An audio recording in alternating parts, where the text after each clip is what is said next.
ਇਹ ਦੁਨੀਆ ਦੀ 10ਵੀਂ ਵੱਡੀ ਜ਼ੁਬਾਨ ਹੈ ਔਰ ਪੰਜਾਬੀ ਬੋਲੀ ਨੈਟਵਰਕ ਸਪੀਕਰ ਦੇ ਲਿਹਾਜ਼ ਨਾਲ ਦੁਨੀਆ ਦੀ 9ਵੀਂ ਵੱਡੀ ਜ਼ੁਬਾਨ ਹੈ।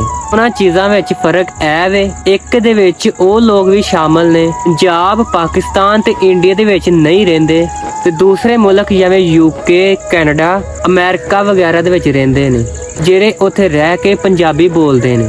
ਤੇ ਪੰਜਾਬੀ ਬੋਲੀ ਬਹੁਤ ਹੀ ਮਿੱਠੀ ਤੇ ਬਹੁਤ ਹੀ ਅੱਛੀ ਬੋਲੀ ਹੈ ਤੇ ਇਹਦੀ ਗਹਿਰਾਈ ਬਹੁਤ ਜ਼ਿਆਦਾ, ਬਹੁਤ ਡੂੰਘੀ ਦੀ ਗਹਿਰਾਈ ਹੈ। ਇਹਦੀ ਅਵੈਂਸਿਟੀ ਇੰਨੀ ਹੈ ਕਿ ਮੁਸਲਮਾਨਾਂ, ਸਿੱਖਾਂ ਤੇ ਈਸਾਈਆਂ ਤੇ ਹਿੰਦੂਆਂ ਇਹਨਾਂ ਚਾਰਾਂ ਮਜ਼ਹਬਾਂ ਦੇ ਵਿੱਚ ਬੋਲੀ ਜਾਂਦੀ ਹੈ। ਫੈਕਟ ਨੰਬਰ 2, ਪੰਜਾਬੀ ਬੋਲੀ ਯੂਕੇ ਦੇ ਵਿੱਚ ਚੌਥੀ ਵੱਡੀ ਜ਼ੁਬਾਨ ਹੈ ਤੇ ਪੰਜਾਬੀ ਬੋਲੀ ਕੈਨੇਡਾ ਦੇ ਵਿੱਚ ਤੀਸਰੀ ਵੱਡੀ ਜ਼ੁਬਾਨ ਹੈ। ਤੇ ਪੰਜਾਬੀ ਬੋਲੀ ਦੇ ਅਫੀਸ਼ੀਅਲ ਸਟੇਟਸ ਬਾਰੇ ਗੱਲ ਕਰੀਏ ਤੇ ਇੰਡੀਆ ਦੇ ਵਿੱਚ ਪੰਜਾਬੀ ਬੋਲੀ ਦਾ ਅਫੀਸ਼ੀਅਲ ਸਟੇਟਸ ਹਰਿਆਣਾ, ਦਿੱਲੀ ਤੇ ਪੰਜਾਬ ਦੇ ਵਿੱਚ ਮੌਜੂਦ ਹੈ। ਇਵੇਂ ਹੋ